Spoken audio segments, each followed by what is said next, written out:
in a couple of ways. Before John T. Riddell and after John T. Riddell. He came, as Chris said, he came to Evanston in 1913. That was a big year.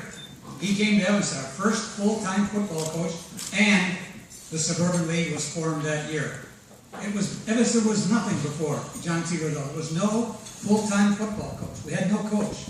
If you go back and look at the records, no coach.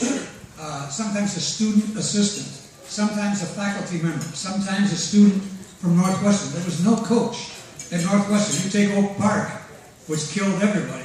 They had the great Bob Zupke, who went on to get in the Football Hall of Fame for the University of Illinois. So John T. Riddell came to Evanston in 1913 with what was basically a startup program. There was nothing before him, nothing. And the fourth year, 1916, he wins the state championship, undefeated, untied, and unscored upon. Then he wins again another state championship 10 years later, as Chris pointed out. The thing about the detachable cleat, which Chris mentioned, is he figured out, this is what kind of a genius he was, and he was a genius. My father went here to Evanston, class of 25, and he said the two best teachers he had were Robert E. Hughes, Dr. Hughes for physics, and John T. Riddell for algebra. And he was a genius, like 100 patents for different inventions that he had. And he figured out that on the muddy field, the wet field, he needed a longer cleat to get deeper into the ground to get traction. So the cleat of the shoe looked like this. He had a screw coming out, and he could screw off a cleat and screw on a longer cleat for the muddy days. And then he invented, as it was pointed out, the suspension football helmet, which was, in the old days, they called them the leather helmet days, and they wore a leather helmet, looked like a glove.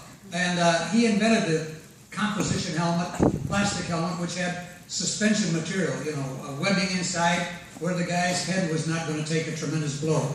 And you've seen all of the pictures in Sports Illustrated, and Riddell. Well, that's our John T. Riddell.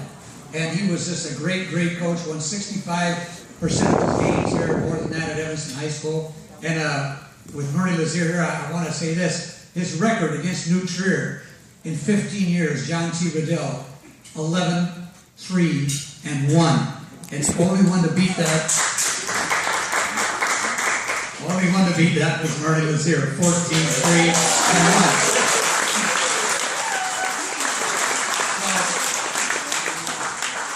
Chris, it's with a great deal of pleasure that we honor this great coach, and let's retire his plaque for all time. He really deserves it.